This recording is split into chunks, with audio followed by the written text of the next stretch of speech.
Good evening, ladies and gentlemen, and belated Happy New Year. Welcome to the first Signature Lecture event of 2013 at the Center for International Governance Innovation, or CIGI as we say. My name is Fred Kuntz. I'm the Vice President of Public Affairs here at CIGI. I'd like to thank CIGI's public event sponsors, 570 News and Wordsworth Books, for their ongoing support in making this series a success. Besides the audience here tonight, we also have a global audience watching on the live webcast. And following this evening's address, we welcome questions from the audience at the microphones on either side of the auditorium.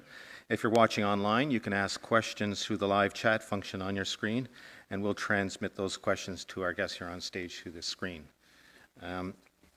This evening, we take an unconventional and innovative look at international relations. Joining us as our keynote speaker is Dr. Rafe Sagarin, who will discuss nature's lessons for good global governance. Learning from the octopus. Rafe is a marine ecologist and environmental policy analyst based at the University of Arizona. He studied responses of marine communities and wetlands to climate change. And he's also studied illegal fishing, pollution, and other human impacts. Sagarin uses unusual data sets from writers, naturalists, artists, and even gamblers to reassemble historical patterns of ecosystem change. Rafe was recently honored with a Guggenheim Fellowship in support of 2 books he's writing on the science of ecology and on his national security work. He served as a Geological Society of America Congressional Science Fellow, and he's taught ecology and environmental policy at leading American colleges, and his research has appeared in Science, Nature, Conservation Biology, Foreign Policy, and other leading journals, magazines, and newspapers, so he clearly has long tentacles. Please now welcome Rafe Sagarin.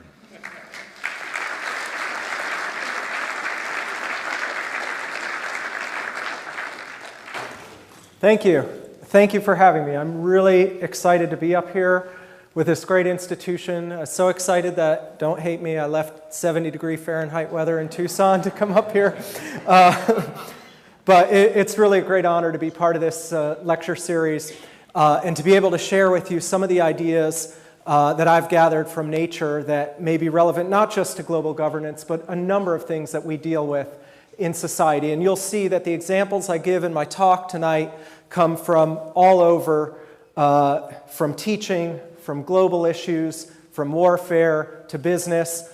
They all have a linkage to how nature works. And I just want to note, I put up my email here. I come out with a lot of ideas that may seem originally to come out of left field, but I find that audiences a day later, a week later, sometimes a year later, say, you know, I was thinking about that thing you said, and it just occurred to me how it relates to something in my life, and I really wanted to share it with you. So I'm not a recluse. Please contact me by email if you have some ideas, and we'll start up a conversation. The basic question that I'm getting at is, what can we learn from nature about how to be adaptable? And I'll really stress through this talk how important this concept of adaptability is. Now, the idea that a marine biologist is up here talking about international relations or talking about emergency response or terrorism wouldn't be strange to biologists in the early days of the science of ecology. Biologists like my hero, Edward Ricketts. Ricketts was a marine biologist in the early 20th century in Monterey, California. If you're at all fans of John Steinbeck's work, he appears as a fictional character in many of Steinbeck's novels. He was very influential on Steinbeck, on Joseph Campbell, the mythologist, on other artists and writers of the time. And one of the things that he and colleagues of his and his mentors felt was that there was no separation between what went on in the biological world and what happened in society. And there was even an advantage, as he says, of looking to the biological world because they are what they are. Animal communities are what they are. They cannot complicate the picture, he said, with worded idealisms, saying one thing and being another. And certainly if we think about global politics, so much of it is covered in this crust of worded idealisms. And so the idea is if you can look at the relationships of organisms, you can get beneath that and see what making and maintaining relationships in nature is really all about. Now that kind of approach to science really fell out of favor later in the 20th century, especially with the rise of molecular biology and the idea that we could understand all of biology by its smallest parts by getting down to that reductionist approach. But we're realizing in a changing world, when the climate is changing, when so many new things are happening in global geopolitics, that we can't take that reductionist approach where you go down to the smallest pieces and try to build it back up because it looks completely different. And so there's starting to be a return back to these ideas. And my own journey of becoming a biologist who was perfectly happy to be working in these beautiful tide pools in Monterey Bay, actually right down the road from where Ed Ricketts had his laboratory, to becoming a biologist who talks about national security and who talks about terrorism and emergency response, is really a story of adaptation itself. And the first thing I say about adaptation is about leaving or being forced from your comfort zone. So if you think of these earliest amphibians coming out of these prehistoric seas, they were both forced out of that comfort zone because all of a sudden there were all these new, terrible, horrible predators there, but there was also an opportunity on land to establish a new way of living and really come to dominate those niches or ways of living that were there. And so my comfort zone had always been poking around and counting snails and measuring things in those tide pools. I was perfectly happy there. But on the day of 9/11, I was down in those tide pools with my infant daughter and feeling so far removed from what was going on the East Coast of the United States, where I had very close family in the State Department, on Capitol Hill. And I found myself yet less than a year later, very far outside of my comfort zone, serving as a science advisor to then Congresswoman Hilda Solis, who was just starting her career in Congress. And Miss Solis, who's now the Labor Secretary in the United States, her major issues of interest were labor issues and environmental issues. And I thought, okay, I'm going to come into this office and help her out a lot with the environmental issues, which I'm really interested in and have a background in. But in that particular Congress, both labor issues and environmental issues were going absolutely nowhere. And so I actually found myself in this year with, oddly, a lot of time on my hands to look at other kinds of projects. And so what I basically did is I resorted to my core set of skills, which are the skills of a naturalist, someone who observes what's going on in the world and looks at the relationships of those things in the world. Of course, there are no tide pools in Washington, D.C. I guess there's a tidal basin, but it's not like the tide pools of California by any means. And so what I had to look at was just the ecology of what was going on in D.C. And at that time, less than a year after 9/11, what was going on was what I call an ecology of fear. Everywhere you went in D.C., you got this impression of this fear that was everywhere. And you would see it in the morning. All of a sudden, these Jersey barriers would emerge like mushrooms in a ring around every new monument they hadn't protected yet, and new metal detectors would pop up everywhere. And yet, it didn't take long for me to see that this ecology was nothing like the ecology of those tide pools in Monterey that I was so used to. And the difference was, every day when I go out to the tide pools in Monterey, there's something different going on. There's some change. There's some movement. It's constantly changing. And yet, with all these security measures, as I watched them through the year, they appeared and then they stayed exactly the same. And the aha moment for me came one morning when I was walking into the House office building, and I was fumbling to get my keys out of my pocket so I could put them on the belt in the metal detector. And a young staffer turned to me and said, "Oh, don't bother taking your keys out of your pocket. Just put your hand over your keys in your pocket and you can walk right through the metal detector."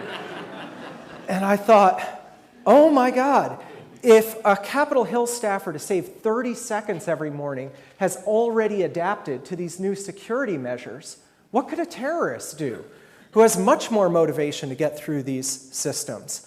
And so I started to think about this idea of adaptability, and I realized, and this is one of the things I love about being a biologist, is that no matter how intensely you study a biological system or how much of an expert you become on, say, the invertebrates of the California tide pools, you know about that much of all of biology. There's always more to learn. So I knew, as a biologist, I knew hardly anything about adaptability. And if I knew almost nothing about my own field of biology, relatively speaking, I knew even less about security. And so I realized if I really wanted to understand the relationship between keeping ourselves secure and biological adaptability, or just the concept of adaptability, I needed to bring in a lot of other minds. And so I designed these working groups at an ecological think tank called NCES, which is in Santa Barbara, California. And I brought together the most creative minds in biology that I could find in every field, from behavioral ecology to anthropology to psychology. And I also brought together the most willing and able and interested minds in the security realm. And these were former spies and people interested in cybersecurity and people interested in international relations. And I brought them all together for these discussions where we asked that question that I put up at the beginning of this lecture: what can we learn from nature about how to be adaptable? And these were fabulous discussions, and we, to my surprise, came up with a few general rules that come out. Despite all the different biological systems we looked at and different ways of looking at them, we kept coming around to the same ideas. And so these are the ideas that are going to drive what I talk about tonight, which is really how we become adaptable. And the real linkage to everything else we're talking about between nature and international relations, or nature and business, or nature and teaching, is that nature faces the same problem that we all face, which is that risk is everywhere in our world, and it's almost completely unpredictable.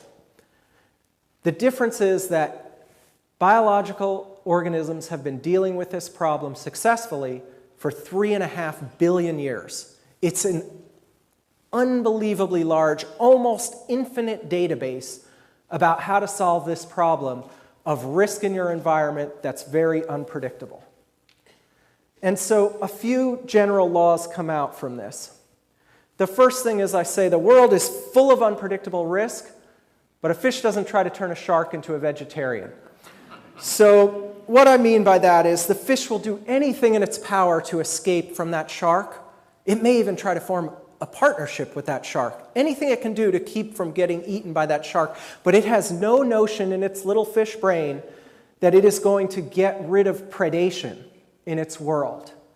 It knows that if it escapes this shark, predation is still going to be there. And yet so many things we try to do, we try to make absolute solutions that get rid of the risk, and it's a complete waste of our time and our energy.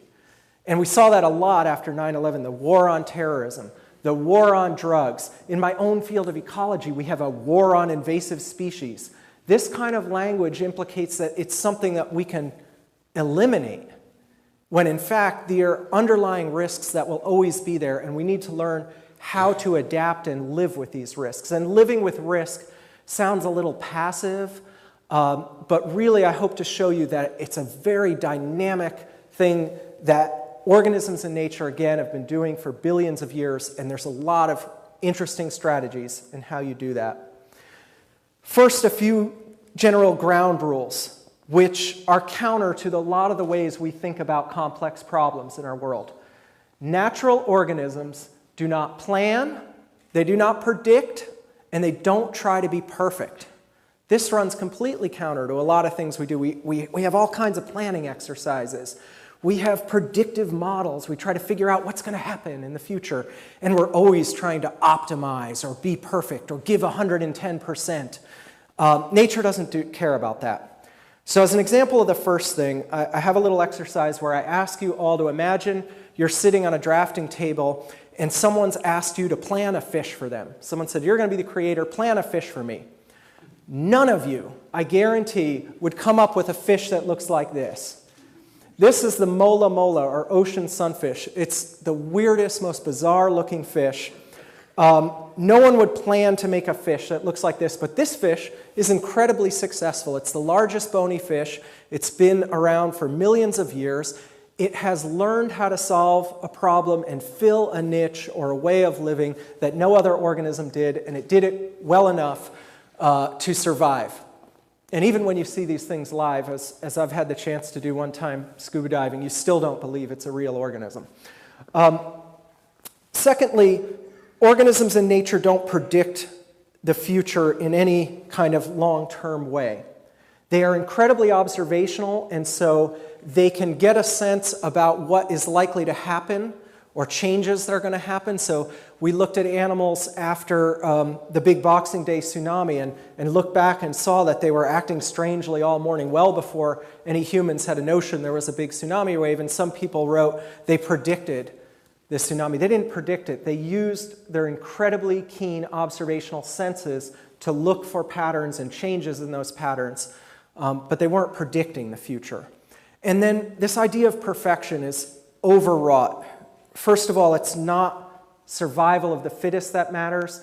All you have to do is survive so you can reproduce yourself. So it's survival of the good enough to reproduce themselves. That's it. You don't have to be the fittest. You hear on the Discovery Channel, the great white shark, nature's perfect predator. And I always laugh and say, well, the great white shark would be so much better if it had laser beam eyes or something like that. There's no way to measure perfection in nature. You just have to be good enough to solve those problems before you.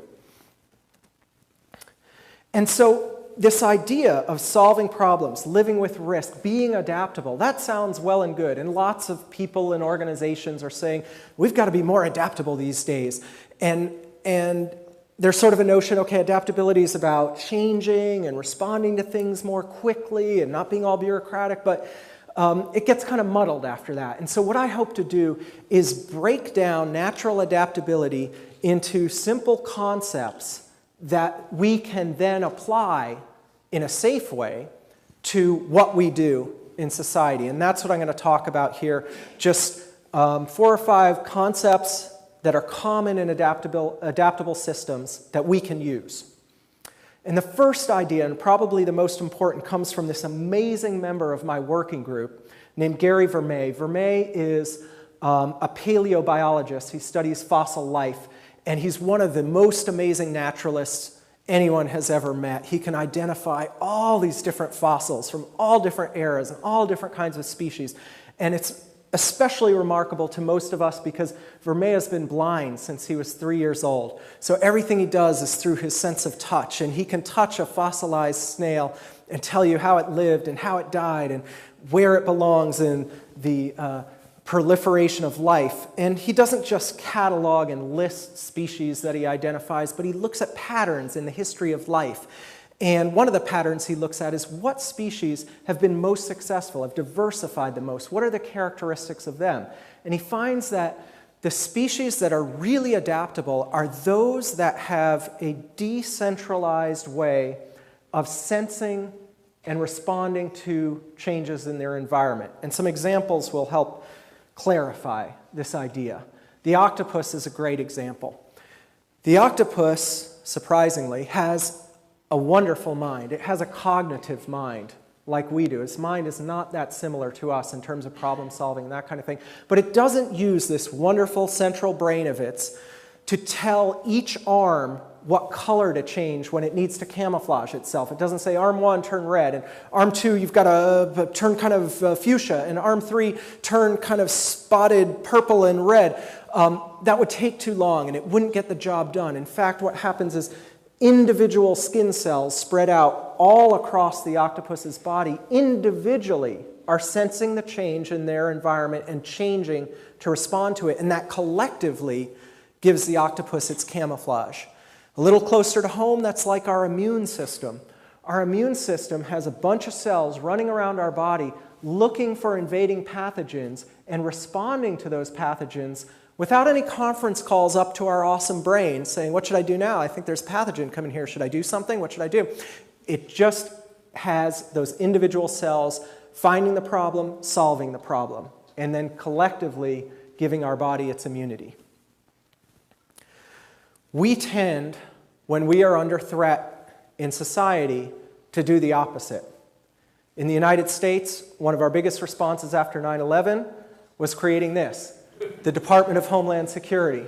This is the opposite solution. This is a highly centralized, top-down bureaucracy, and its very first test after 9/11 was Hurricane Katrina in New Orleans.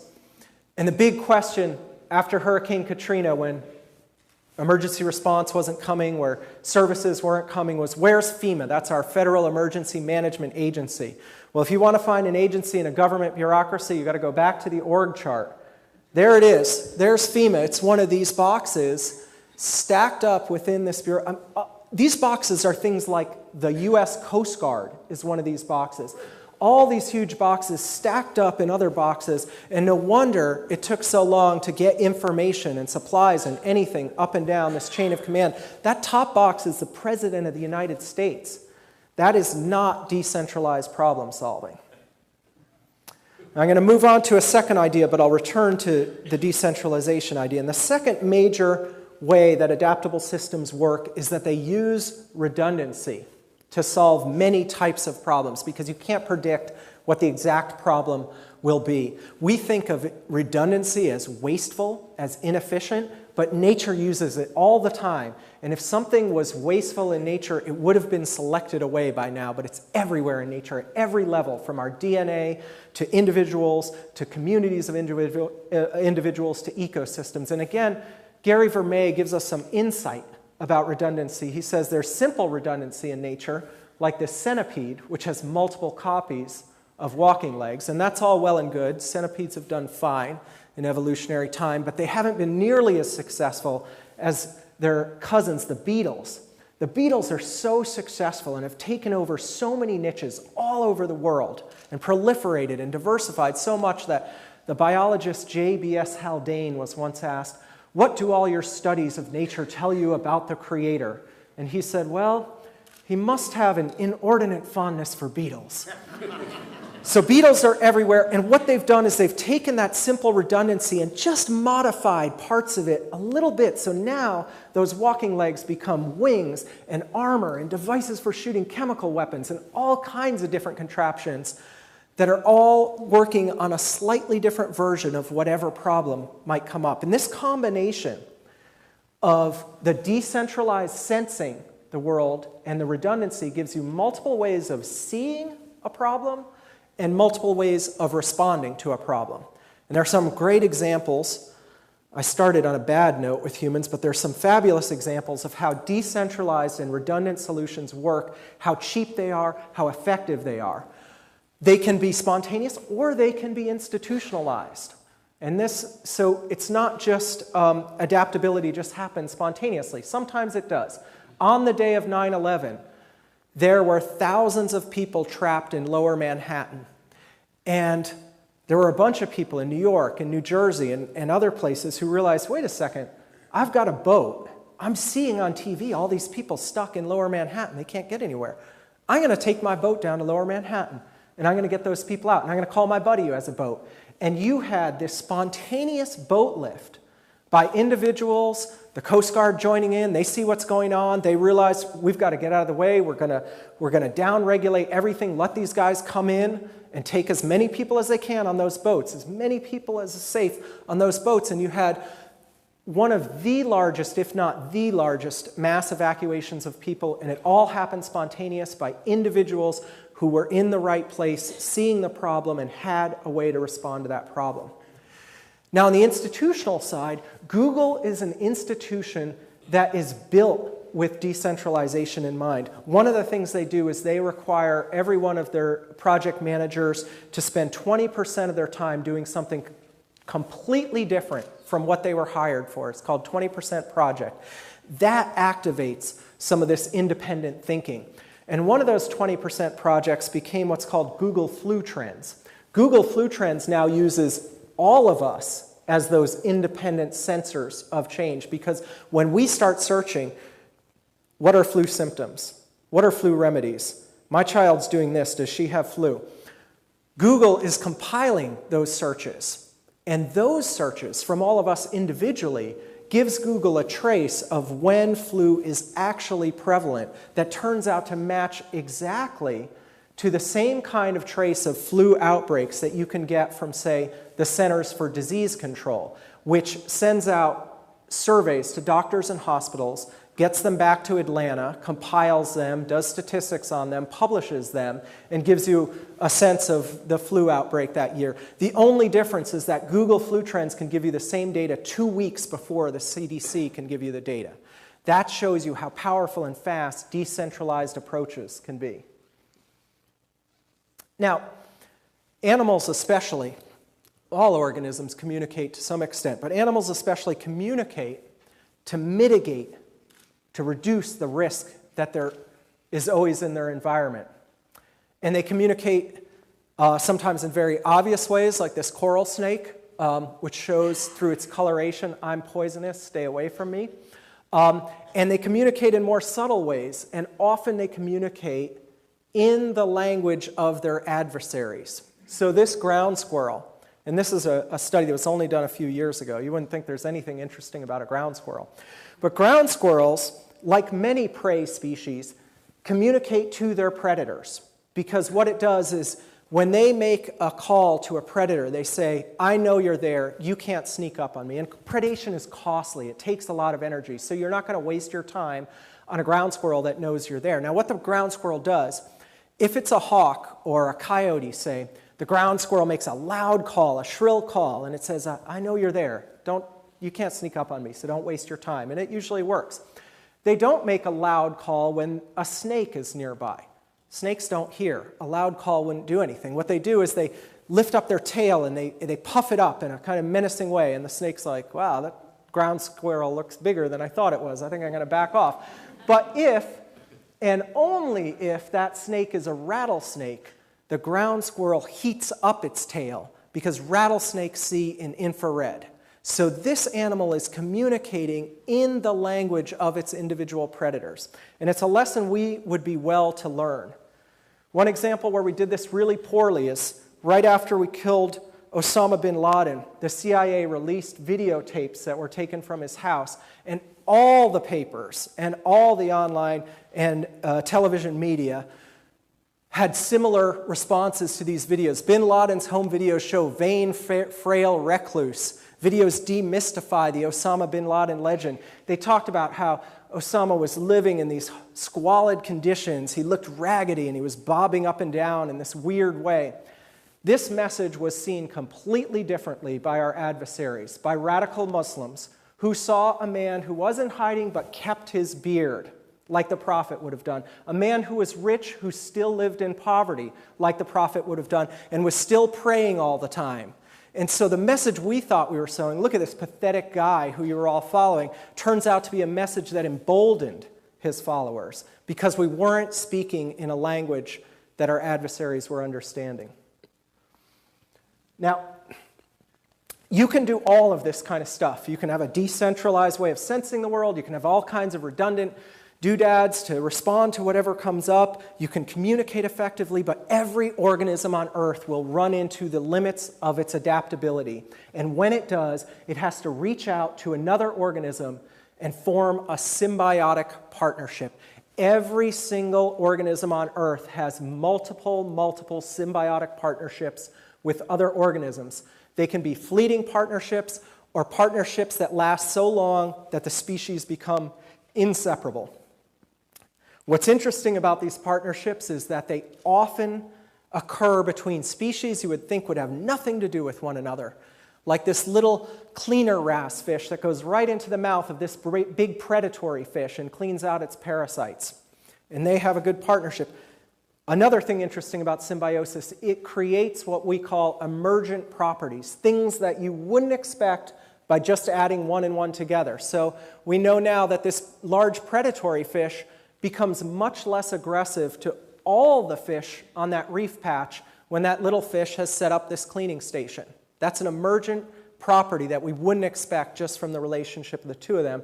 And throughout evolutionary history, we've seen that most symbiotic partnerships emerge out of relationships that used to be conflictual, used to be agonistic.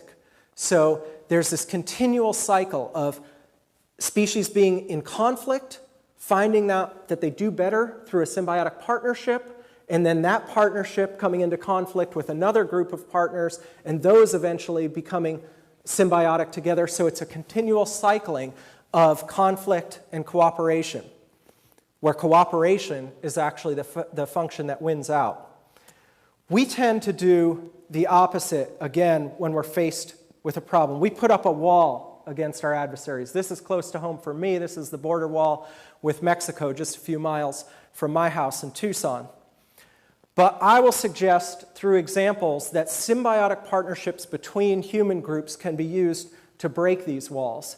And this is my colleague in the upper corner who joined me from the earliest days of these working groups, Terry Taylor. He runs the International Council for Life Sciences in Washington, D.C. I like to joke around and say if you look at Terry's resume, you're basically looking at James Bond's resume. Until he retired from Secret Service in Britain and then got into chemical and biological weapons proliferation and trying to avoid that. And through that, realizing that he couldn't just look at chemical or biological weapons, but had to look at the full spectrum of public health systems and that sort of thing to understand how are we going to deal with the threat of biological and chemical weapons. It's not enough just to look at the militarized form of biological things that can happen to you. And so through that, he got into developing partnerships, and in this case, this is a partnership between Israeli, Palestinian, and Jordanian doctors and health practitioners who are all working together to deal with the problem of infectious disease, no matter what side of whatever disputed territories these diseases arise upon, because these doctors know the disease is going to kill you first. It doesn't matter what the politics are. And that's a very important construct of symbiotic relationships. They're intently focused on the problem at hand, rather than whether it's a good political idea or not for Israelis and Palestinians and Jordanians to be working together. They know they've got to solve the problem. The other thing, remember I said natural organisms don't aim for perfection. These guys are not in this to create peace in the Middle East. That is not one of their goals. They're again intently focused on the problem at hand, which is infectious disease. And that becomes an important core, which may ultimately lead to more peaceful relationships. But right now, they're just focused on that problem. And these relationships have been so successful that Terry Taylor has helped to facilitate similar partnerships in 6 countries around the Mekong River, which are no less friendly towards one another, and now in countries in southern Africa. And that leads to one last aspect of adaptable systems, is that adaptable systems learn from success and they replicate that success. We hear a lot these days, especially in the business and organizational kind of gurus, about learning from failure and how good it is to learn from failure. And that sounds good. It sounds like we're owning up to it and we failed, but we're going to learn from it and move on. Well, learning from failure is an evolutionary dead end. In nature, it means you died and you didn't reproduce yourself. Done. That's it. The failure ends there. The only process that works in nature is learning from success, building off those successes, making even better organisms from past successes. Every living thing on Earth right now is an example of learning from the successes of its ancestors. It's a positive feedback process that brings more success. And yet, almost all organizations that we create focus intently on failure. And I'll go back to the Hurricane Katrina response. Here, there were a lot of failures. And I don't want to dismiss the importance of owning up to failures, to not repeating the same stupid mistakes again. You want to know what they were and make sure you don't do them again. This is the Townsend After Action Report. And it's about all the things that we did after Hurricane Katrina. It's almost entirely focused on failure. There's over 110 different failures identified and what we should do about them in the future. There's almost nothing about the successes, and there were successes in the response to Hurricane Katrina.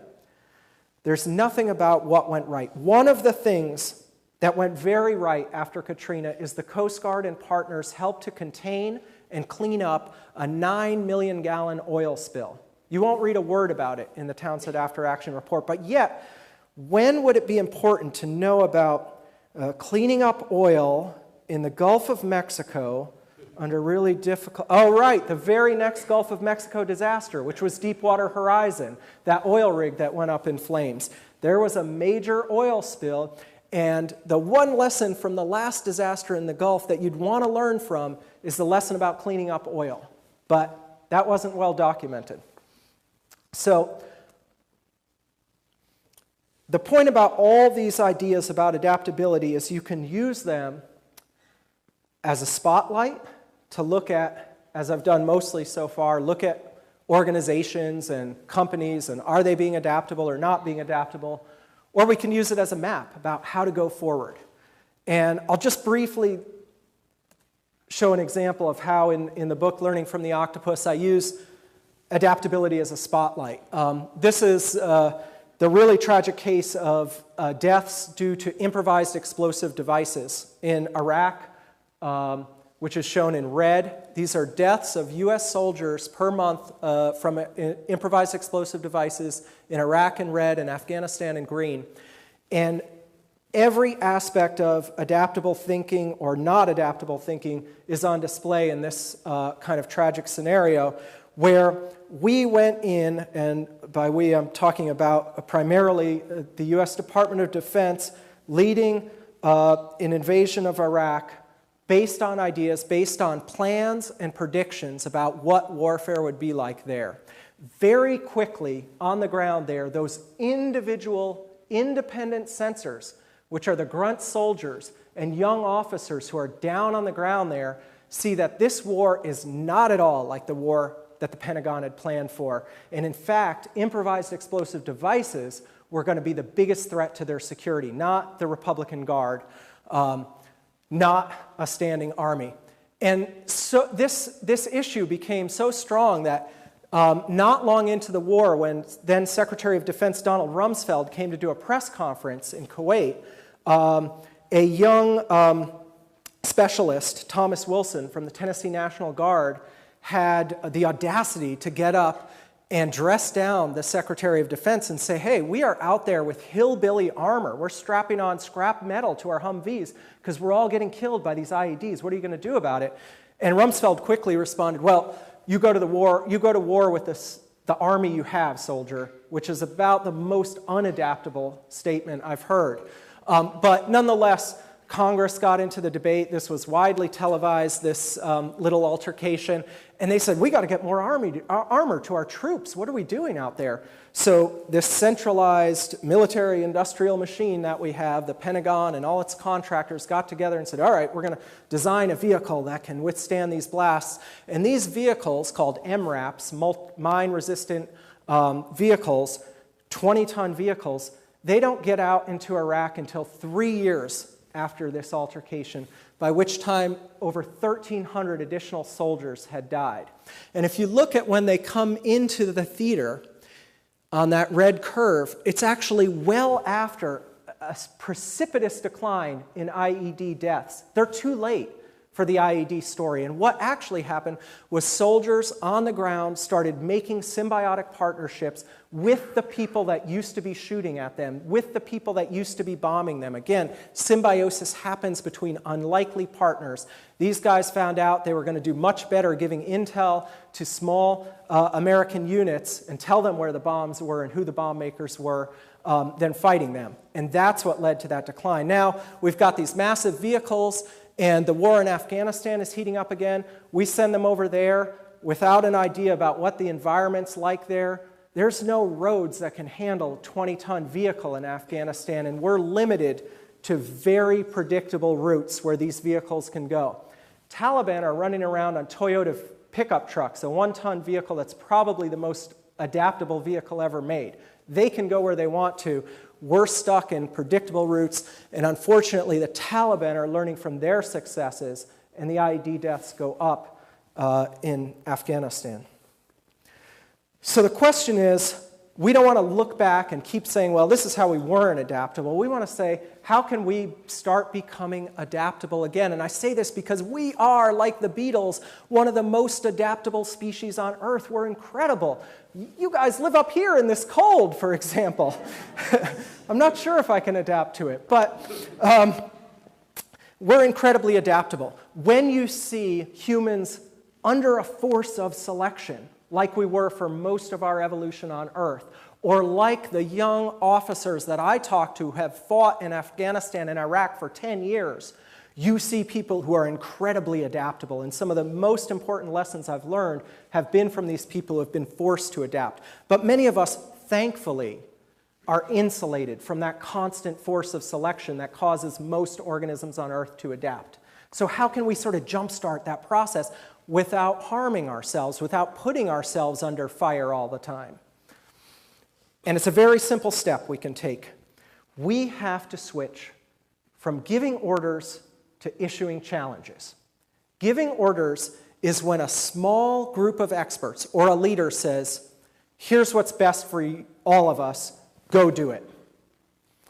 Issuing a challenge, by contrast, is when a leader or that small leadership organization says, we are all facing a problem here. Who among you can help us solve this problem? And when you issue a challenge, you start to initiate an adaptable system. I'll give one example of an early challenge. In the early 1700s, the biggest problem for global shipping was no one knew what their longitude was. They could calculate their latitude at sea, but not their longitude. And a lot of ships and treasure and lives went to the bottom of the sea because sailors didn't know exactly where they were.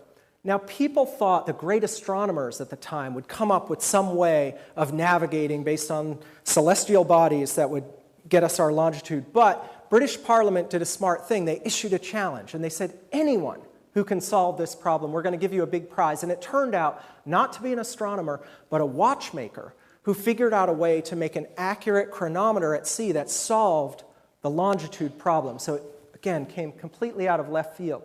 This is typical of challenge-based problem solving. It sets off all the aspects, major aspects of adaptable systems I talked about. When you issue the challenge, you get all these independent sensors interested in solving the problem, and they all have different perspectives.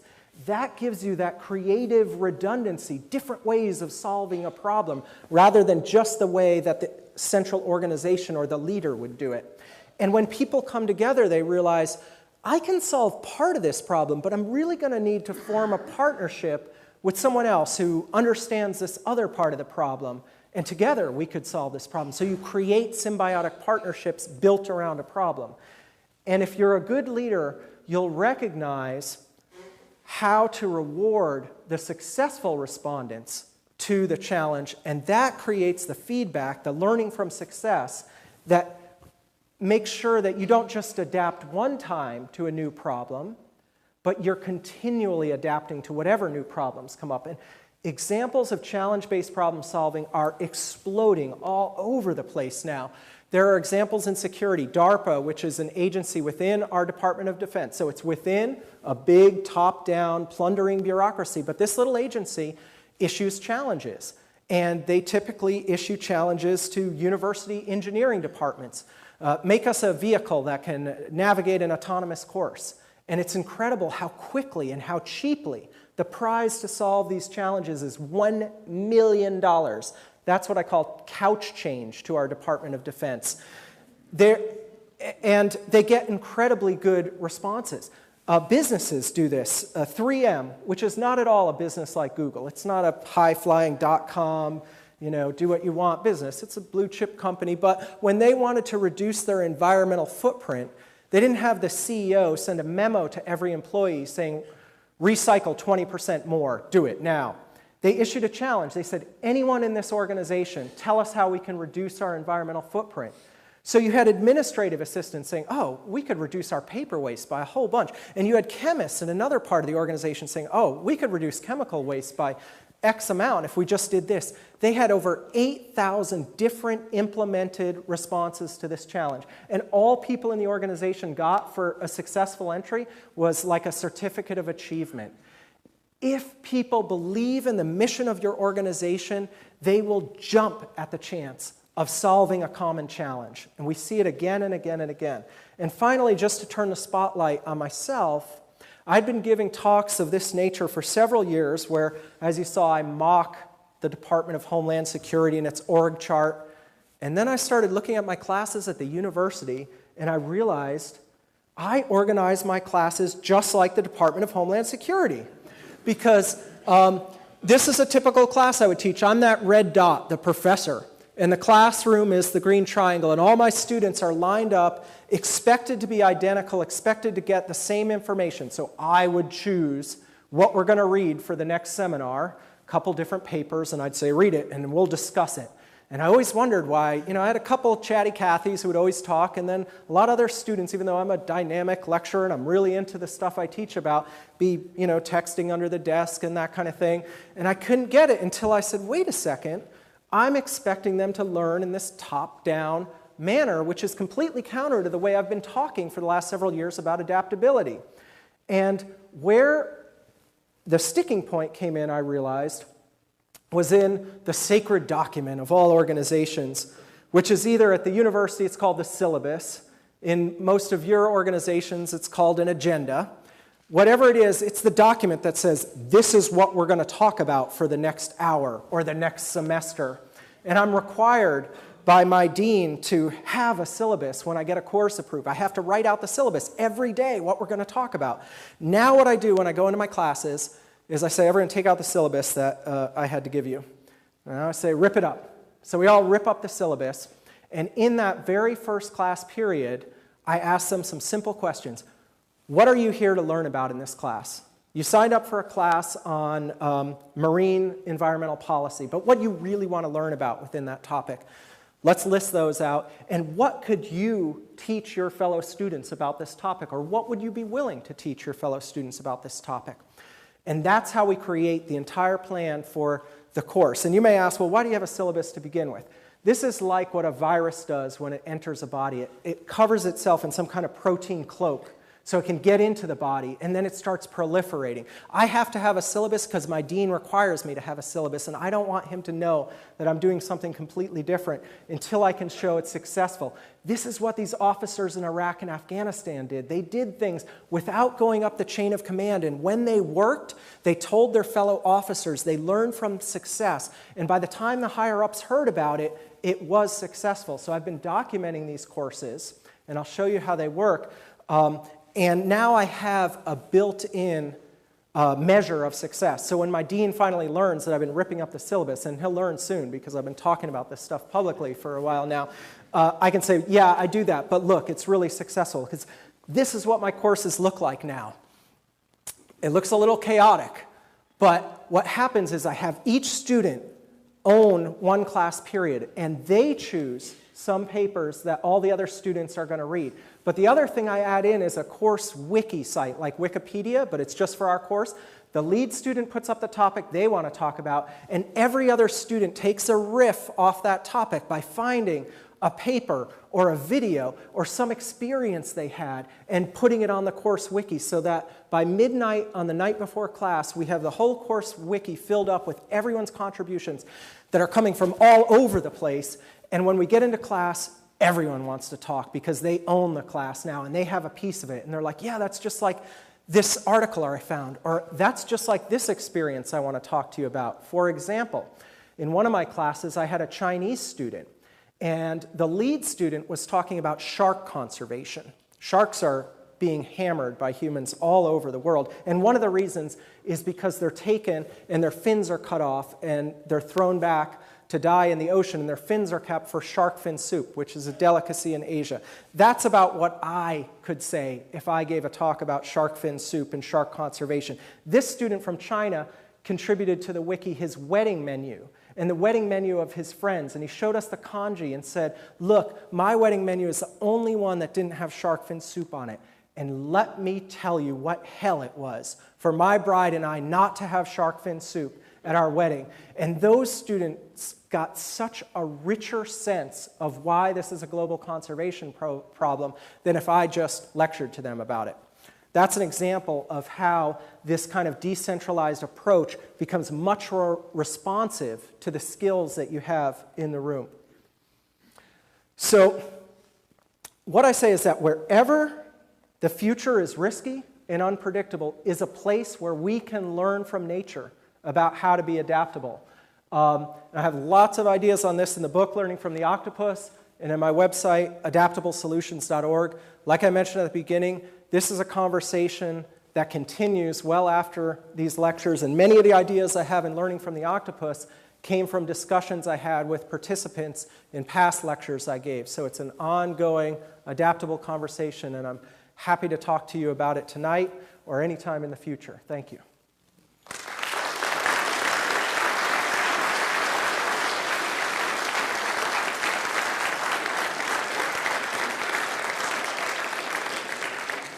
And I am told that if you want to ask a question, you can go to the microphones. Please tell us who you are and what you do or what gets you excited about the world, and ask away. I don't think we have a traveling microphone. I think you have to go to the microphone.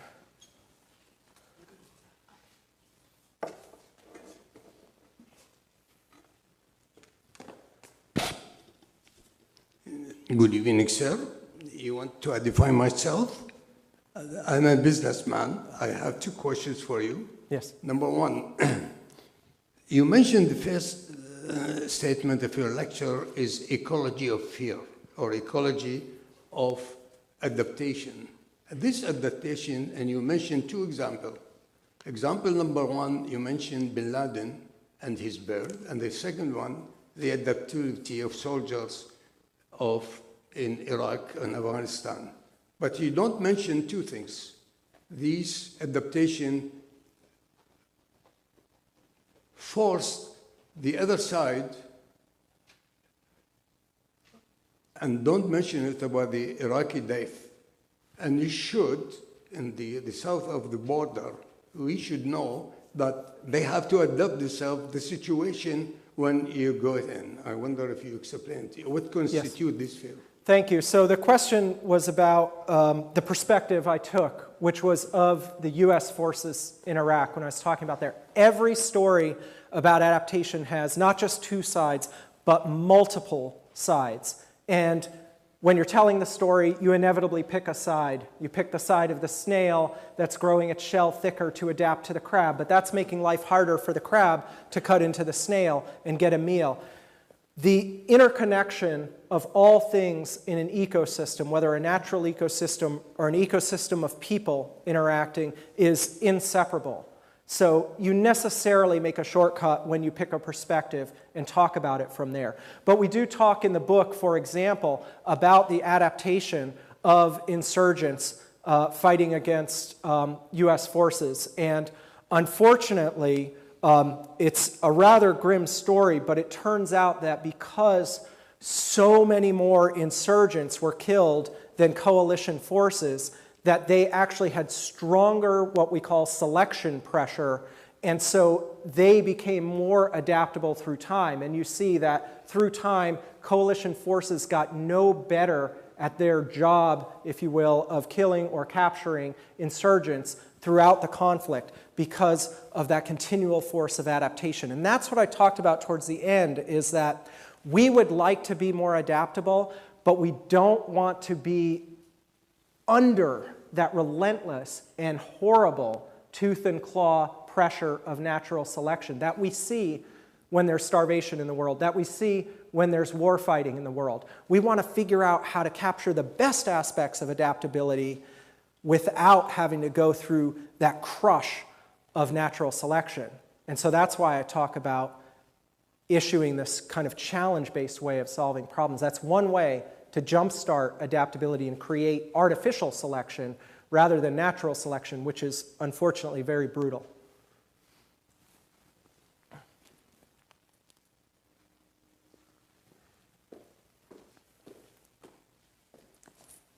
My name is Necla Şörgi, and I'm a professor of human security and peace building at the John B. Kroc School of Peace Studies at the University of San Diego, and attending a conference workshop being held here at CIGI with other colleagues, academic colleagues.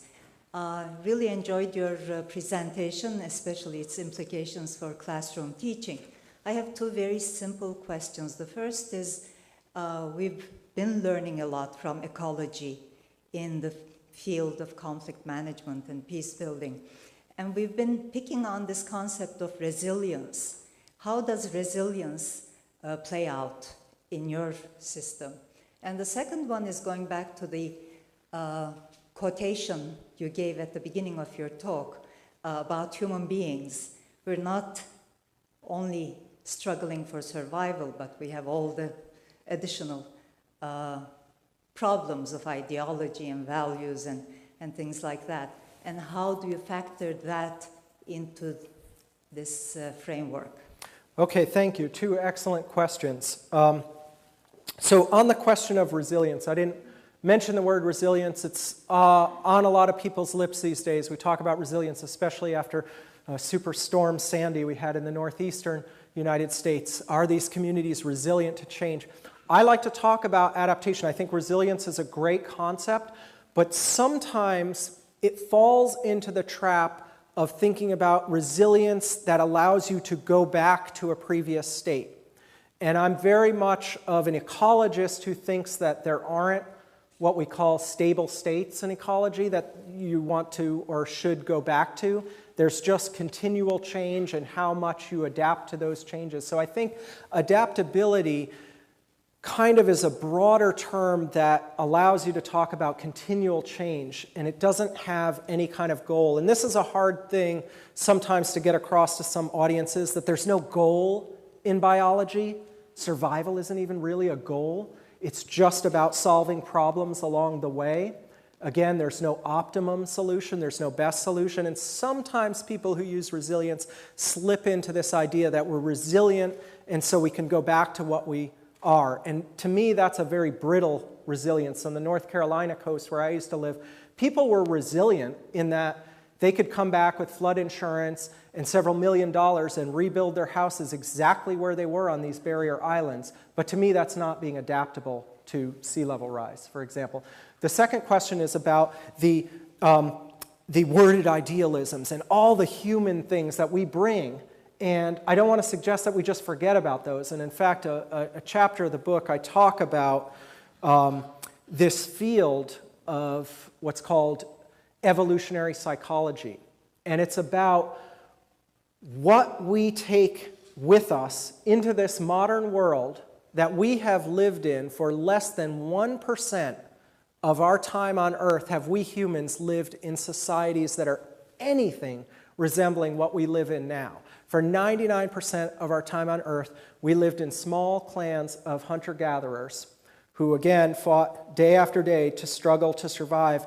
And there's no reason to believe that in that less than 1% of time that we have shed all the things that we brought into our psychology as humans. And that includes especially this notion of humans as a tribal species who identifies itself through culture.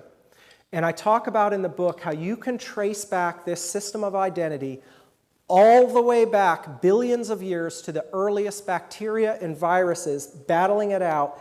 Every single organism on Earth has to have a system of what we call self-non-self recognition. For viruses and bacteria, it's all encoded in the DNA. For a salmon, it's encoded in its sense of smell so that it can go back to its natal stream using this incredible sense of smell, chemical receptors, to get back to its natal stream, which is its, if you will, cultural identifier. It'll kill itself to get back to that natal stream. For humans, we've dumped that sense of smell. We don't have a very strong sense of smell. We've replaced it with culture, which includes things like religion and other identities that have allowed us to have shorthands for those things that bacteria and viruses and salmon do, but it's the same thing. It's identifying self versus non-self, and we identify with a group that is in conflict to another group very quickly. We identify that group very well. You see it at a university. They identify with the team mascot almost immediately upon getting on campus, even though they've come from all different places, because they're supposed to be against another group. That's a trivial example, but it happens in every kind of human society. And one of the things we talk about is, how do you get past these worded idealisms? How do you create partnerships or break through conflict when people are so entrenched in this self-identity? And one of the great things a working group member, Scott Atran, who's an anthropologist, who's interviewed thousands of the most radical Israelis, the most radical Palestinians, the most radical Muslims, and tried to figure out what would make them come to the bargaining table, he found out that it really isn't some material good or something very concrete you can offer someone to say, give up that ideology you have and we'll give you this. That almost always backfires and causes people to pull further back into their identity and be further against you. What he found is that symbolic trade-offs, things that you can offer to a group that they value very much, that actually don't cost you that much to give away, or may not cost you that much to give away, can be incredibly powerful for breaking through those intransigent conflicts. And I'll give you two quick examples. First one, when we wanted to open diplomatic relationships with China, we sent a bunch of ping pong players. The US sent a bunch of ping pong players to China, and they got their asses kicked by the Chinese ping pong players. And guess what? No one in America cared at all. But for the Chinese, it was a huge symbolic victory. That is one of their national sports. But they saw that this superpower that they didn't know that much about wasn't afraid to lose face on this international stage.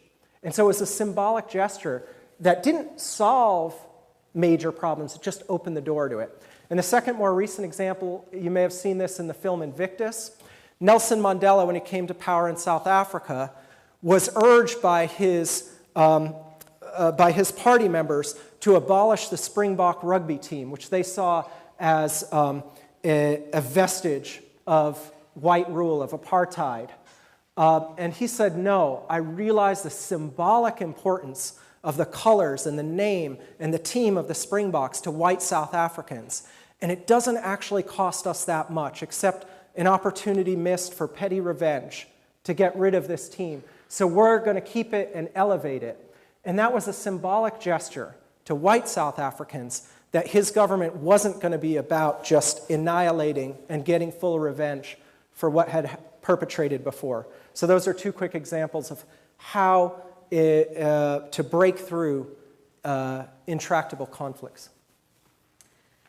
Hi, my name is Tennille, and I'm a writer who lives in the area here, and I've just got a quick question for you. When faced with times of change, some elements of a colony or a society will be more adaptable than others. So how can the more adaptable elements bring the rest of them with them? Great question. How you don't have equal adaptability among different parts of a group. So how can the real adaptable ones bring the other ones on board? And I think there are probably multiple ways of getting at that problem. And one of the nice treatments of this is Malcolm Gladwell's book, The Tipping Point, because he talks about when a new fad comes in, that the people have different roles in making that new fad or that new idea come out. Some are the early adopters, and they get out in front of it. Some are the ones who have the social networks to spread the idea out very broadly. And what I see when I look at these different challenge-based problem solving is that all these type of people come out of the woodwork almost. Some of them are the ones who jump out and come out with the craziest ideas. And then some of them say, well, you know, I like your kind of crazy idea, and I've got a buddy in Palo Alto who could actually code that for you on a smartphone. So let's put those together and see what happens. So I think the problem is not so much that there are some people that are always going to be stuck. It's that there's some people that haven't been empowered to bring their particular skills to whatever change is happening, because we're so convinced that it's only going to be these people who have a PhD in this, or these people who have 10 years experience in this country who are going to solve the problem, when in fact, almost all of us may have some little part to contribute to the whole of the change. My name is Charles Duran, and I'm here on a conflict at a conference on conflict and so on. So we're, as you know, in a position to benefit from this. This sounds very much like what B.F. Skinner used to do in experimental psychology, where he did stimulus-response kinds of relationships. So I'm wondering if you would comment on that. And the second related question is, suppose that one individual in a very complex grouping figures out this adaptation, but how does that adaptation get spread to millions of other units or entities in the whole grouping? Yeah, I can't address the B.F. Skinner question too much. I've only read, I think, Walden 2, and I don't advocate putting people in boxes. That's a gross mischaracterization of his experimental approach. So I'm going to have to pass on that question. On the other question, how do these ideas spread?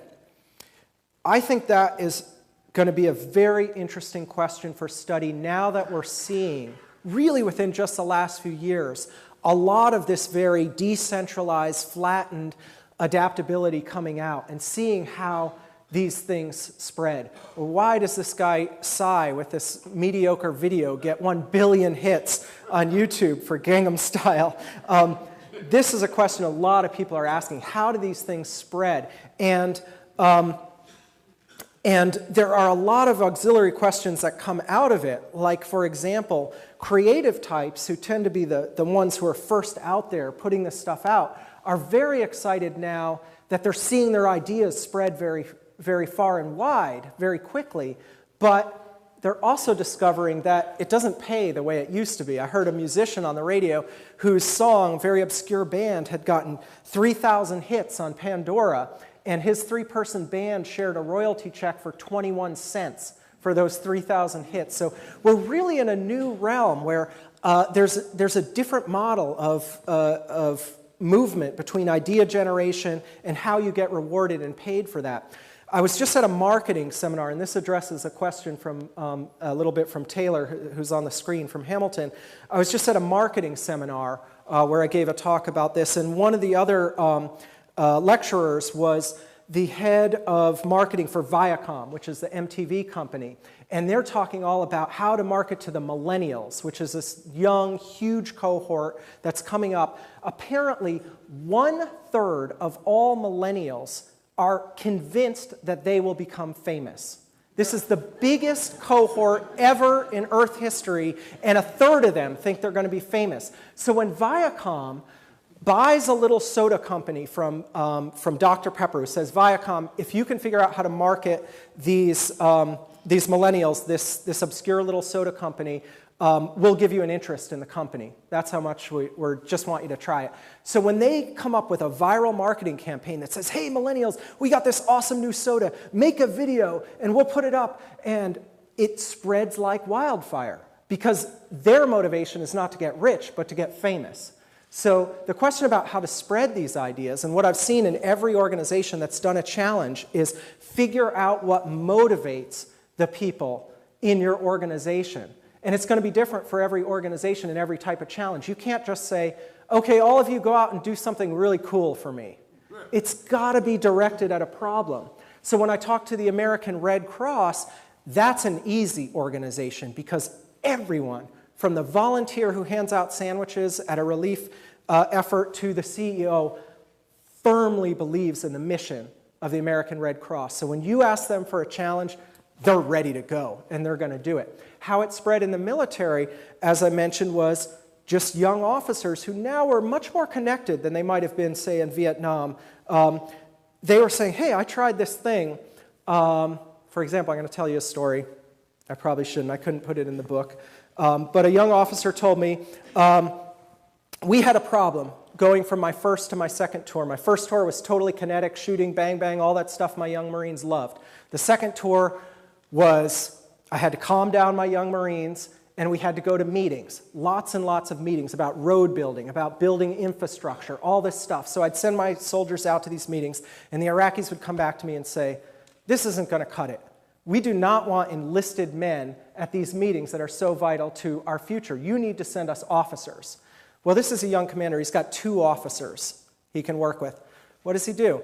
He dresses up his sergeants like lieutenants and sends them out to the meetings. Did he ask anyone, can I put lieutenant bars on my sergeants? No, he just did it. And when it worked, he communicated by email to his fellow captains all around and said, hey, if you want to impress these Iraqis, just get a bunch of lieutenant bars and dress up your sergeants and make them look nice and send them to these meetings. And when that worked, it spread around there. And by the time the higher-ups, the colonels found out about it, they were like, good job, soldier, that worked well. So it spreads differently in different organizations. I want to take a question from Taylor from Hamilton. He says, it seems like your approach has a lot of applicability beyond security. Have you done any work on organizational adaptability for companies that struggle and face issues of stagnation? And in fact, I'm starting to get into that realm. There's a lot of lessons for business in adaptability, and businesses mostly acknowledge, yeah, we need to be more adaptable. One of the things that businesses adamantly fight against, despite evidence to the contrary, is redundancy. They love to get rid of redundancy, and they love to strive for efficiency and optimization. And I had a friend who made a small fortune selling motivational pins to companies that said 110%. It's like nothing in nature would survive if it operated at 110%. Even if it operates at 100%, you've got to operate just enough to get by. So there's this endless push for efficiency and optimization rather than redundancy. But if you look at some of the most successful companies, they use redundancy amazingly well. One example, Southwest Airlines. It has come from having 3 airplanes and virtually being sued out of business in Texas 30 some odd years ago to becoming the #1 air carrier in the United States.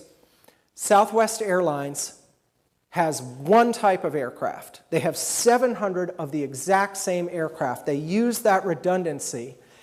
And it's not the most efficient way to do things because it's maybe not the perfect aircraft for every single route, but what they gain in the bigger picture is every pilot knows how to fly every single plane. Every stewardess knows how to serve every single plane. Every baggage handler knows the exact best way to put in bags quickly on this plane. And when a plane breaks down at your gate, and there's a Southwest plane 2 gates down that isn't scheduled to take off for 3 hours, they pull that plane down to your gate, and you're on your way, and you're happy. Whereas Delta Airlines, which has 11 different planes, God forbid if you have the one Airbus at that airport and they've got to get a technician from France to fix that thing, you're screwed. You're not flying out of Atlanta that day. In fact, Southwest is so committed to this redundant operation that they just took over AirTrans and got 117 planes from AirTrans, but they weren't the same type as Southwest planes. And so Southwest said, hey, Delta, we know you like planes. We'll give you a real cheap price on these planes, and guess what? We'll even paint them in Delta colors for you. And it was like a Trojan horse they were giving Delta. They're like, we're going to make you even less responsive because now you're going to have a 13th type of plane. So despite the fact that there are really good examples out there of really innovative companies using this adaptability stuff, a lot of companies still maintain the idea that short-term efficiency is the way to go. Redundancy is not efficient at all, but it gives you many long-term advantages. Another advantage for Southwest, they have Boeing aircraft's undivided attention. There are Southwest employees in the Boeing factory when a new version of the 737 comes out, and Southwest is saying, no, move that door here, move that service aisle here, do all this, and Boeing listens because Southwest is their #1 customer. And they only built that up. They didn't have that when they had 3 Boeing aircraft, but now that they have 700, they have Boeing's ear.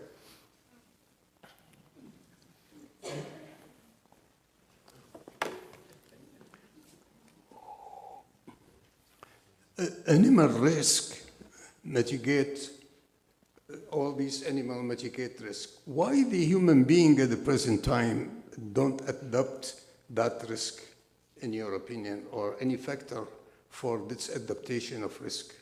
Thank you. So you're asking why haven't humans the adapted? human being, yeah, similar to animals.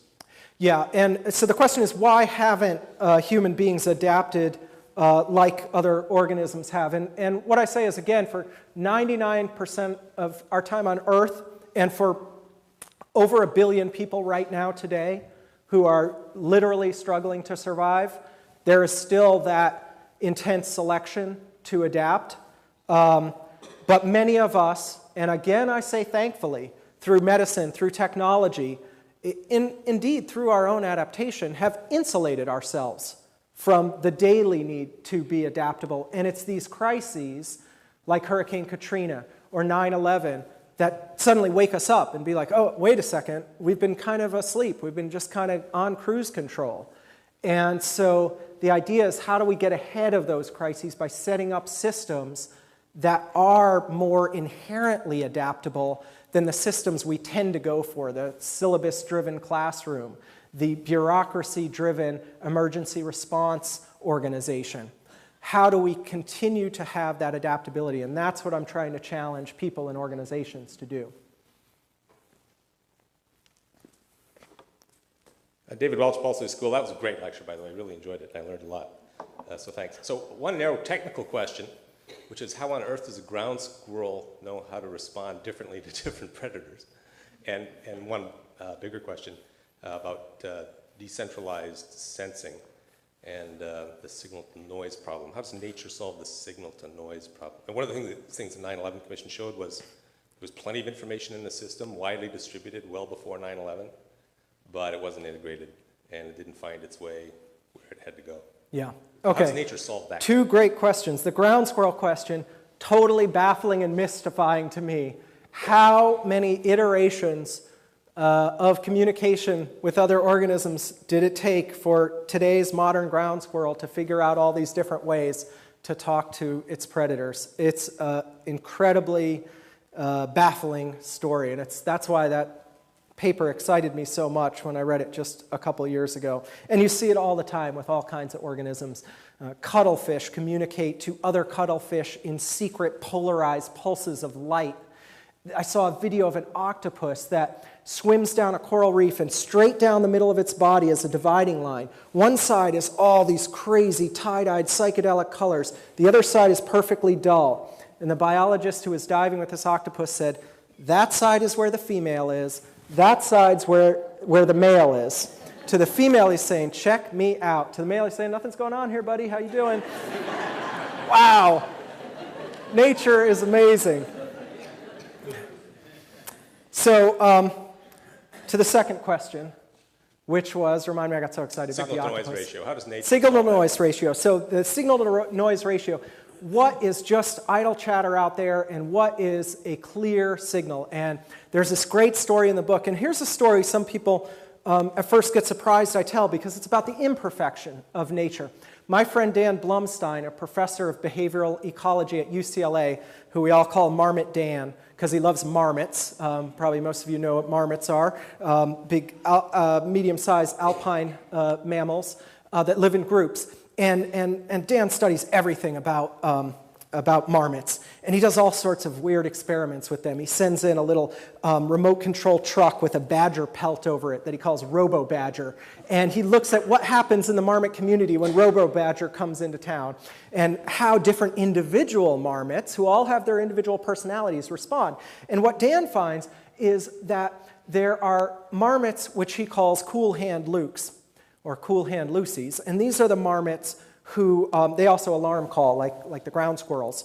They only make an alarm call when there is a clear and present danger. There is a real signal of danger, and they're very careful about only making that alarm call, which the alarm call both alerts the predator, but it also alerts the other marmots. Oh, there might be a predator here. We've got to stop eating or having sex, which are the two things that marmots do, long enough to see if this predator is a threat. But there are other marmots that Dan calls nervous Nellies. And the nervous Nellies make alarm calls all the time. A twig breaks, and the nervous Nellie is alarm calling. And the predator comes, and she's alarm calling. And the wind blows, and she's alarm calling. Now, you would think it would be like the little boy who cried wolf. And the other marmots would be like, oh, it's just nervous Nellie. But the fact is, sometimes nervous Nellie's right. So every time nervous Nellie calls, all the other marmots have to pay attention. And we did a lot of nervous Nellie type signaling after 9/11 for years. We had this U.S. Department of Homeland Security, this color-coded warning system in airports. It's finally been taken down. And for 5 years without cease, every day that warning system was at level orange, the second highest level, which I think was extreme risk of terrorist activity. Every single day was this alarm call. And many of us tuned it out. Many of us had no idea what to think. The only thing I knew is if I walked into the airport one day and it was down at code level green, I would have really freaked out because after 5 years at orange, why would it suddenly go down to safe? So we didn't learn a lot of lessons about good signaling in the years following 9/11, and I still don't think we have a good sense of that. One way you avoid the signal-to-noise problem, and I talk a lot about tsunami detectors and smoke alarms. In Banda Aceh, one of the hardest hit places by the Boxing Day tsunami, very shortly after the international community poured in all this aid and built these tsunami warning systems, local people dismantled those tsunami alarms because they gave out so many false alarms. And in fact, in North America, millions and millions of homes have dismantled or let their batteries go dead on their smoke detectors, even though we know it's a good idea because every time you cook sausage in the kitchen, you set off the smoke detector and it drives you nuts. Organisms in nature get through this signal-to-noise problem, again, through redundancy. They sample and resample, not just at the time a signal is coming in, but all the time throughout their lives. By sensing the world, understanding the complexity of the world and its patterns, they can sense when there's a change in those patterns. They're constantly resampling. It's not just saying, here's the signal my programmer told me to go beeping at. When I hear it, I'm going to go beep at it, even if it's a mimicking signal. They resample to make sure it's not just noise. And that's a lesson we can learn in making more advanced warning signals, but it's also a lesson we have to learn by realizing what damage we've done to ourselves by pushing away that process of observing nature and encouraging our children to get out into the world and look at nature and be a naturalist, which used to be one of the biggest pastimes, was being a natural historian. But it's fallen out of favor, and we spend so much time as adults and as children now in front of screens where everything is binary, we don't have that same keen ability to understand problems and patterns and changes in those patterns in the world. And so that's kind of my closing manifesto is we've got to get back out into nature and realize not just what it can do for us in this abstract way that I've been talking about, but in a very real sense of understanding the complexity in the world. There's no more complex place than the biological world, so it's a great place to start. Thank you.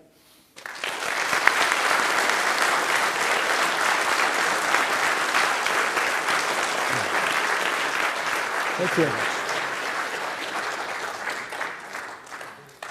Well, first of all, thank you very much, Dr. Sagarin, for the exceptional, I would say, exciting presentation tonight.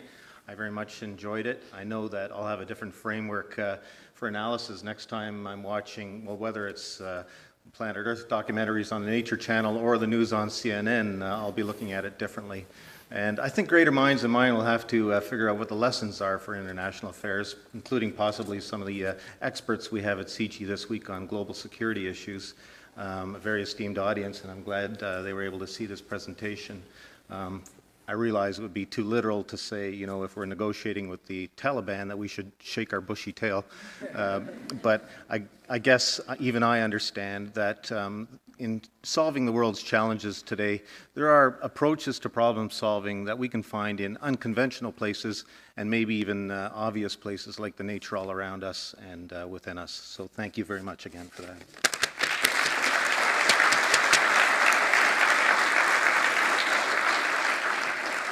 Just before we leave, a few quick notes. I want to thank everyone in the audience, both here and online, for attending.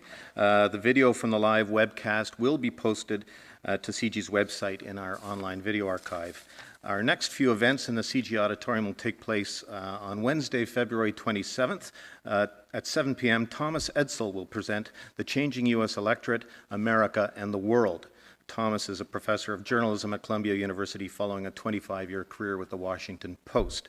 On Thursday, March 7th at 7 p.m., Robert Rotberg, who's here tonight, a visiting Fulbright scholar at CIGI and at the Balsley School of International Affairs, will deliver a CIGI Signature Lecture. He is a renowned Africa expert with expertise in failed states, corruption, good governance, and civil and interstate conflict.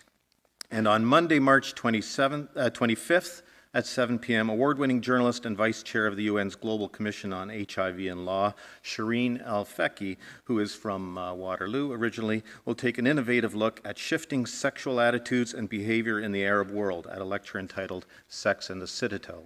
So be sure to register for our events newsletter to find out about our upcoming signature lectures. And finally, one more thank you to our sponsors, Wordsworth Books and 570 News. Thank you for coming. Be sure to pick up a copy of Rafe's book out in the lobby, and a safe journey home. Thank you.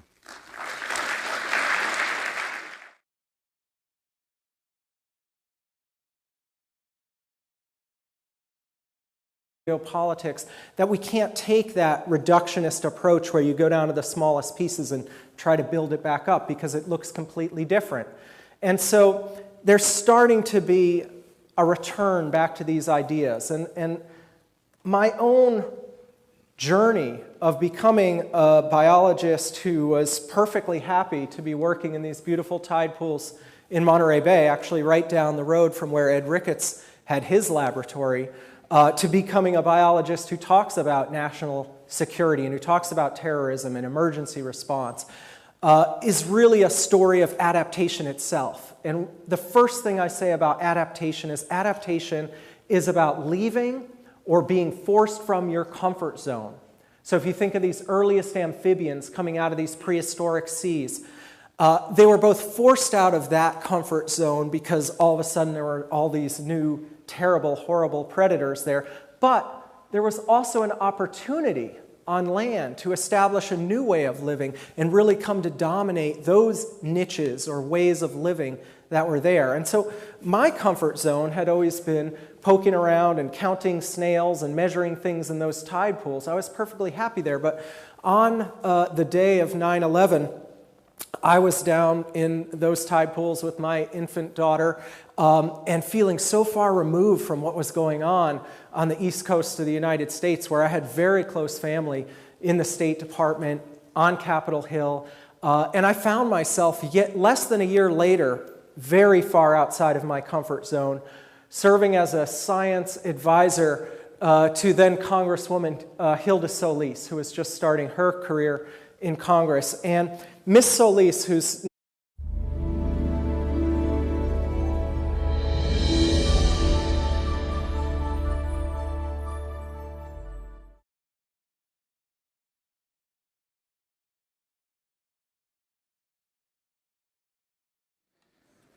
Good evening, ladies and gentlemen, and belated Happy New Year. Welcome to the first Signature Lecture event of 2013 at the Center for International Governance Innovation, or CIGI as we say. My name is Fred Kuntz. I'm the Vice President of Public Affairs here at CIGI. I'd like to thank CIGI's public event sponsors, 570 News and Wordsworth Books, for their ongoing support in making this series a success. Besides the audience here tonight, we also have a global audience watching on the live webcast. And following this evening's address, we welcome questions from the audience at the microphones on either side of the auditorium. If you're watching online, you can ask questions through the live chat function on your screen, and we'll transmit those questions to our guests here on stage through the screen. This evening, we take an unconventional and innovative look at international relations. Joining us as our keynote speaker is Dr. Rafe Sagarin, who will discuss nature's lessons for good global governance, learning from the octopus. Rafe is a marine ecologist and environmental policy analyst based at the University of Arizona. He studied responses of marine communities and wetlands to climate change. And he's also studied illegal fishing, pollution, and other human impacts. Sagarin uses unusual data sets from writers, naturalists, artists, and even gamblers to reassemble historical patterns of ecosystem change. Rafe was recently honored with a Guggenheim Fellowship in support of 2 books he's writing on the science of ecology and on his national security work. He served as a Geological Society of America Congressional Science. Now the Labor Secretary in the United States. Her major issues of interest were labor issues and environmental issues. And I thought, okay, I'm going to come into this office and help her out a lot with the environmental issues, which I'm really interested in and have a background in. But in that particular Congress, both labor issues and environmental issues were going absolutely nowhere. And so I actually found myself in this year with, oddly, a lot of time on my hands to look at other kinds of projects. And so what I basically did is I resorted to my core set of skills, which are the skills of a naturalist, someone who observes what's going on in the world and looks at the relationships of those things in the world. Of course, there are no tide pools in Washington, D.C. I guess there's a tidal basin, but it's not like the tide pools of California by any means. And so what I had to look at was just the ecology of what was going on in D.C. And at that time, less than a year after 9/11, what was going on was what I call an ecology of fear. Everywhere you went in D.C., you got this impression of this fear that was everywhere. And you would see it in the morning. All of a sudden, these Jersey barriers would emerge like mushrooms in a ring around every new monument they hadn't protected yet. And new metal detectors would pop up everywhere. And yet, it didn't take long for me to see that this ecology was nothing like the ecology of those tide pools in Monterey that I was so used to. And the difference was, every day when I go out to the tide pools in Monterey, there's something different going on. There's some change. There's some movement. It's constantly changing. And yet, with all these marine biologists is up here talking about international relations or talking about emergency response or terrorism, wouldn't be strange to biologists in the early days of the science of ecology. Biologists like my hero, Edward Ricketts. Ricketts was a marine biologist in the early 20th century in Monterey, California. If you're at all fans of John Steinbeck's work, he appears as a fictional character in many of Steinbeck's novels. He was very influential on Steinbeck, on Joseph Campbell, the mythologist, on other artists and writers of the time. And one of the things that he and colleagues of his and his mentors felt was that there was no separation between what went on in the biological world and what happened in society. And there was even an advantage, as he says, of looking to the biological world because they are what they are. Animal communities are what they are. They cannot complicate the picture, he said, with worded idealisms, saying one thing and being another. And certainly if we think about global politics, so much of it is covered in this crust of worded idealisms. And so the idea is if you can look at the relationships of organisms, you can get beneath that and see what making and maintaining relationships in nature is really all about. Now that kind of approach to science really fell out of favor later in the 20th century, especially with the rise of molecular biology and the idea that we could understand all of biology by its smallest parts by getting down to that reductionist approach. But we're realizing in a changing world, when the climate is changing, when so many new things are happening in global Science fellow, and he's taught ecology and environmental policy at leading American colleges, and his research has appeared in Science, Nature, Conservation Biology, Foreign Policy, and other leading journals, magazines, and newspapers. So he clearly has long tentacles. Please now welcome Rafe Sagarin.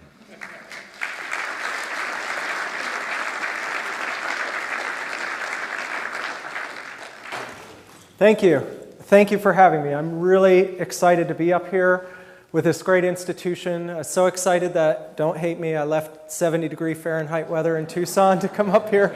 But it's really a great honor to be part of this lecture series and to be able to share with you some of the ideas that I've gathered from nature that may be relevant not just to global governance, but a number of things that we deal with in society. And you'll see that the examples I give in my talk tonight come from all over, from teaching, from global issues, from warfare to business. They all have a linkage to how nature works. And I just want to note, I put up my email here. I come out with a lot of ideas that may seem originally to come out of left field, but I find that audiences a day later, a week later, sometimes a year later, say, you know, I was thinking about that thing you said, and it just occurred to me how it relates to something in my life, and I really wanted to share it with you. So I'm not a recluse. Please contact me by email if you have some ideas, and we'll start up a conversation. The basic question that I'm getting at is, what can we learn from nature about how to be adaptable? And I'll really stress through this talk how important this concept of adaptability is. Now, the idea that a marine